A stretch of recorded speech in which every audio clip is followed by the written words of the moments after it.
الحمد لله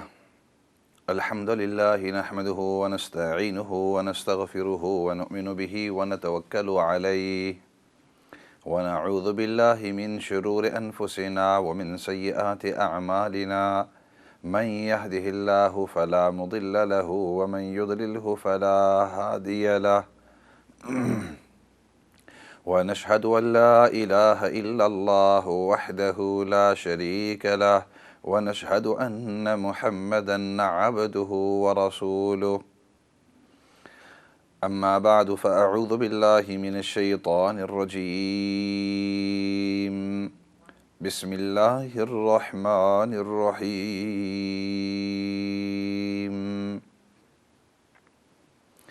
ولا تحسبن الذين قتلوا في سبيل الله أمواتا بل أحياء عند ربهم يرزقون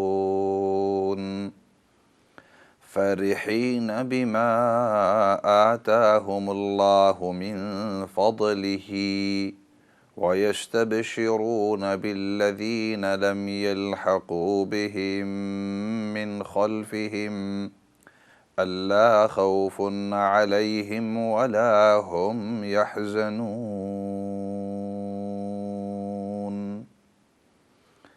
صدق الله العظيم.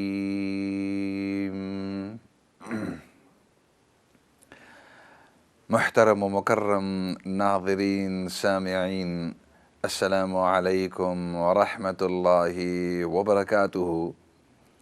آپ سے مخاطب مولانا فضل داد، اور ہمارا یہ پروگرام ہر منڈے اور ٹیوزڈے شام کو 7 بجے سے 8 بجے تک لائیو ہوا کرتا ہے، اور پھر مختلف اوقات میں اس کو ریپیٹ کیا جاتا ہے. This program of ours is live every Monday and Tuesday evenings between 7 and 8, and then it's repeated at different intervals throughout the week, so that those people who may have missed it, or those people with different time zones around the world, can catch up. It's also uploaded onto YouTube, this and all the previous sessions as well. یہ بھی اور باقی اس سے جتنے بھی پہلے sessions ہیں وہ تمام کے تمام یوٹیوب کے اوپر بھی اپلوڈ کیے ہوئے ہیں. جو دیکھنا چاہے وہاں جا کر دیکھ سکتے ہیں. اور آپ کو پتہ ہے کہ ابتدا میں مختصر سا بیان ہوتا ہے کسی موضوع کے اوپر، اور اس کے بعد پھر آپ کی طرف سے سوالات، آپ کی طرف سے کوئی چیز جو آپ شیئر کرنا چاہتے ہیں، کوئی بات جس کے اوپر تبصرہ کرنا چاہتے ہیں، اور ہماری طرف سے جواب ہیں. questions and observations from your side, answers and advice and suggestions from our side. محرم الحرام کا مہینہ اسلامی پہلا مہینہ ہے سال کا، اور جیسے پچھلے سیشنوں کے اندر بھی عرض کر چکا ہوں کہ اس میں 3 اہم واقعات پیش آئے ہوئے ہیں. سیدنا موسیٰ علیہ السلام کا واقعہ، سیدنا عمر رضی اللہ تعالی عنہ کی شہادت کہ آپ اس مہینے میں شہید ہوئے تھے، اور پھر اس کے بعد سیدنا حسین رضی اللہ تعالی عنہ کی شہادت. آج سیدنا عمر ابن الخطاب رضی اللہ تعالی عنہ کی شہادت کے بارے میں ذکر کریں گے. سیدنا عمر رضی اللہ تعالیٰ عنہ بہت ہی محترم صحابی، بلکہ صحابہ میں ان کا خاص ایک مرتبہ تھا، اس وجہ سے بھی کہ نبی پاک صلی اللہ علیہ وسلم نے ان کے ایمان کے لیے خاص ان کا نام لے کر ان کے لیے دعا فرمائی تھی. آپ صلی اللہ علیہ وسلم نے ویسے تو دعائیں اپنی پوری امت کے لیے کی ہیں، پورے صحابہ اکرام رضوان اللہ مجمعین کے لیے کی ہیں، لیکن ان کے ایمان قبول کرنے کے لیے نبی پاک صلی اللہ علیہ وسلم نے خاص ان کا اور ایک دوسرے شخص کا نام لیا کہ یا اللہ ان دونوں شخصوں میں سے جو آپ کو زیادہ پسند ہے یا اللہ اس کو تو ایمان نصیب فرما۔ چنانچہ سیدنا عمر بن الخطاب رضی اللہ تعالیٰ عنہ کی اسلام کی قبولیت کا واقعہ مشہور ہے، کسی اور موقع کے اوپر تفصیل سے عرض کروں گا۔ اور پھر نبی پاک صلی اللہ علیہ وسلم کے چہیتے اور بہت ہی قریب صحابہ میں سے ہوئے سیدنا عمر ibn al-Khattab. He was amongst those special Sahaba that the Prophet sallallahu alaihi wasallam had actually prayed for by name. The Prophet sallallahu alaihi wasallam had made dua for the whole of the ummah, for all of the Sahaba generally. But specifically, when the Prophet sallallahu alaihi wasallam, he said, Ya Allah, in his dua, Ya Allah, grant the blessings of Islam to Umar ibn al-Khattab or Amr ibn al-Hisham, who later was known as Abu Jahl. One of these two, whoever is beloved in your eyes, Ya Allah, grant them Islam and strengthen Islam with one of these two. And Allah subhanahu wa ta'ala, He chose Umar ibn al-Khattab radiyallahu ta'ala anhu. Allah Rabbul Izzat ne Sayyidina Umar radiyallahu ta'ala anhu ko ye ni'mat nasib ki. اسی وجہ سے علماء فرماتے ہیں کہ نبی پاک صلی اللہ علیہ وسلم کی مراد یعنی اللہ کی یہاں دعا فرمائی تھی ان کے لیے۔ اور پھر جب نبی پاک صلی اللہ علیہ وسلم دنیا سے رخصت ہوئے تو اللہ رب العزت نے سیدنا ابو بکر صدیق رضی اللہ تعالیٰ عنہ کو خلافت نصیب کی۔ اور پھر سیدنا ابو بکر صدیق جب دنیا سے رخصت ہوئے تو دوسرے خلیفہ سیدنا عمر بن الخطاب رضی اللہ تعالیٰ عنہ ہوئے۔ اور اسی وجہ سے جہاں بھی نبی پاک صلی اللہ علیہ وسلم ہوتے تو بعد میں صحابہ اکرام خاصتاً علی رضی اللہ تعالیٰ عنہ فرماتے تھے، فرمایا کہ جب بھی ہم نبی پاک صلی اللہ علیہ وسلم کی خدمت میں ہوتے تو فرماتے میں ادھر گیا تھا، میرے ساتھ ابو بکر تھے اور عمر تھے، میں نے یہ کام کیا تھا، میرے ساتھ ابو بکر تھے اور عمر تھے، فلاں جگہ کے اندر میں نے یہ بات کہی تھی اور اس وقت ابو بکر تھے اور عمر تھے۔ مطلب ان دونوں کا آپ صلی اللہ علیہ وسلم اکثر طور پر اپنے ساتھ ذکر فرمایا کرتے تھے۔ آپ صلی اللہ علیہ وسلم کے رخصت کے بعد ابو بکر صدیق رضی اللہ تعالیٰ عنہ خلیفہ ہوئے اور ان کے بعد پھر عمر رضی اللہ تعالیٰ عنہ خلیفہ ہوئے، اور اپنے زمانے کے اندر بڑے ہی انصاف کے ساتھ تمام تر حکومت کی چیزوں کو چلایا۔ اور پھر سیدنا عمر ابن الخطاب کے زمانے میں اسلام جو ہے دوسرے ملکوں تک پھیلا، مدینہ سے نکلتے ہوئے، مکہ سے نکلتے ہوئے، آج کل جس کو ہم عربستان کہتے ہیں، یہاں سے نکلتے ہوئے دوسرے کئی ہزار میلوں تک، مربع میلوں تک اسلام دوسرے ممالک تک پھیل گیا۔ اور سیدنا عمر ابن الخطاب رضی اللہ تعالیٰ عنہ وہ خلیفہ ہیں کہ جن کے زمانے کے اندر بیت المقدس جو ہے وہ آزاد ہوئی نصارہ سے۔ It was in the time of Umar ibn al-Khattab radiyallahu ta'ala anhu that Bayt al-Muqaddas al-Aqsa was freed away from the Christians and it was given back to the Muslims. عمر رضی اللہ تعالیٰ عنہ نے وہاں جا کر ان کے ساتھ ملاقات کی، اور انہوں نے جب دیکھا کہ یہ عمر رضی اللہ تعالیٰ عنہ آئے ہوئے ہیں تو اسی وقت انہوں نے بغیر کسی لڑائی کے، بغیر کسی خون ریزی کے، without any bloodshed and without any putting up any fight, those Christians who were withholding Masjid al-Aqsa, they handed the keys over because Umar ibn al-Khattab had arrived.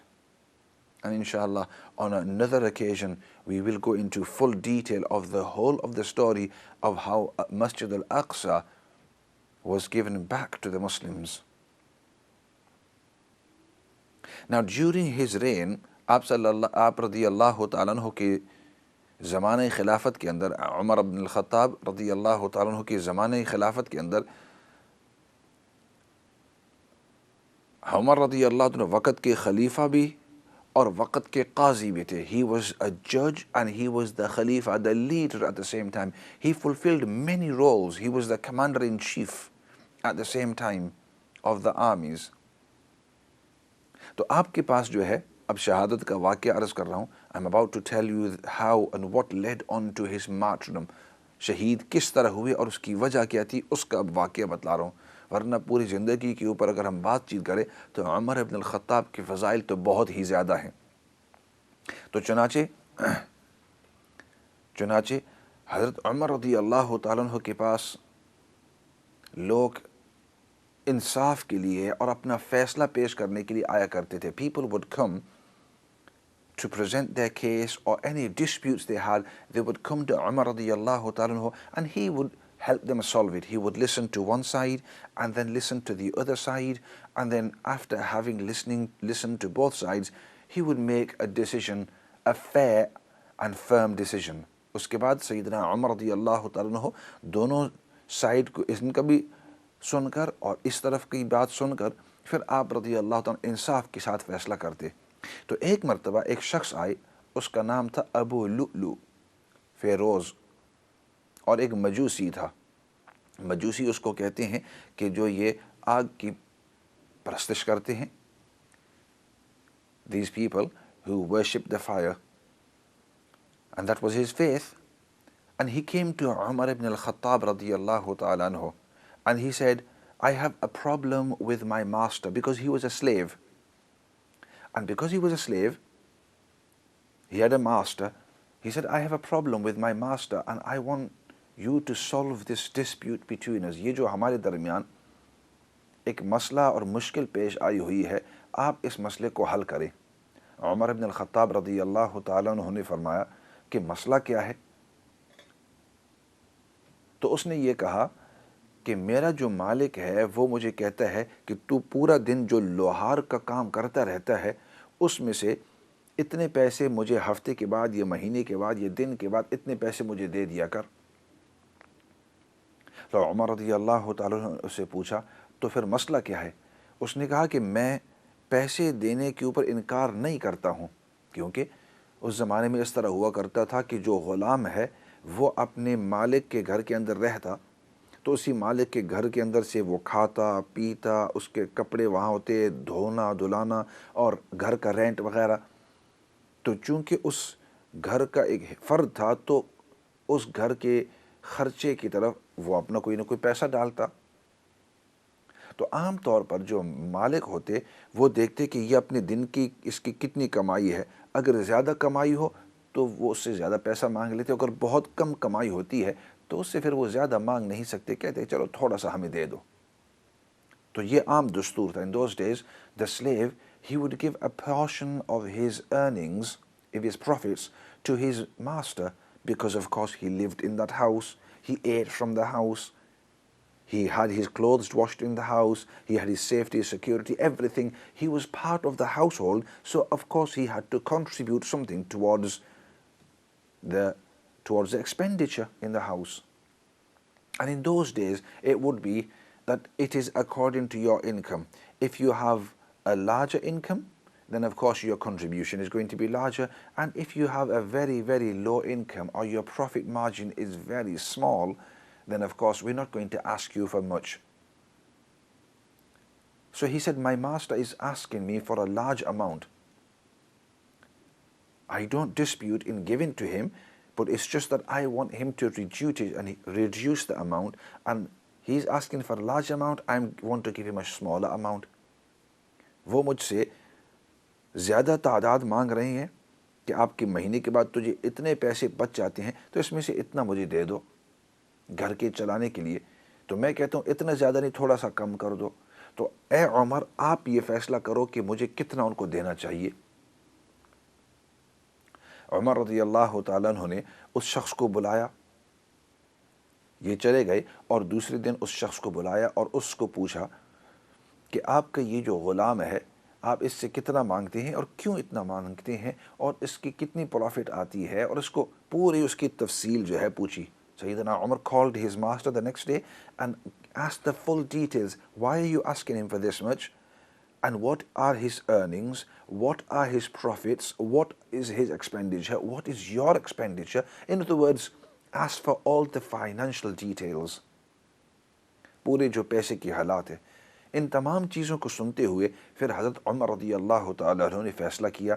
اس کے بعد اس غلام کو بلایا اور اس کو کہنے لگے تیسرے دن, the third day, عمر ابن الخطاب رضی اللہ تعالیٰ عنہ, he called that slave, اور اس کو فرمانے لگے کہ تیرا مالک جو تجھے یہ کہتا ہے کہ مجھے اتنے پیسے دے, وہ ٹھیک کہتا ہے, تیرے اوپر ظلم نہیں کرتا. he is not being extraordinarily harsh on you. He's not asking for more money than he should. The amount that he is asking, that's perfectly fine, that's fair, and you should give him that much. I have listened to your side of the story, I've listened to his side, I've calculated, I've seen all the financial backgrounds, etc.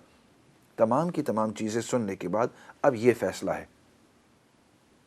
اب ظاہری بات ہے کہ وہ جو غلام تھا اس کو تو یہ بات پسند نہیں آئی. وہ تو آیا تھا یہ بات کہنے کے لیے کہ یہ پیسے کم کر دے, اور عمر نے یہ فرمایا کہ وہ جو پیسے تجھ سے مانگ رہا ہے وہ ٹھیک مانگ رہا ہے, اور بات ادھر ختم ہو گئی. اب وہ جو ہے وہ بہت غصے ہوا, وہ جو غلام ہے بہت غصے ہوا, بہت غصے ہوا. اس نے کہا میں گیا تھا تاکہ پیسے کم کرا لوں اور اس نے پیسے نہیں کیے. ایک منٹ. اور یہاں سے نکلتے ہوئے اس نے آہستہ سے یہ بات کی کہ اے عمر, میں تیرا مسئلہ بھی ٹھیک کروں گا. عمر نے ان سے فرمایا تھا کہ ٹھیک ہے, اب میں نے تمہارے مسئلے کو حل کر دیا ہے. I have sorted your dispute out, I've sorted your problem out.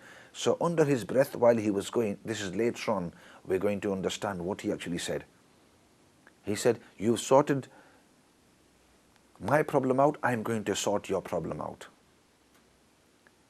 میں اب آپ کا مسئلہ بھی حل کروں گا.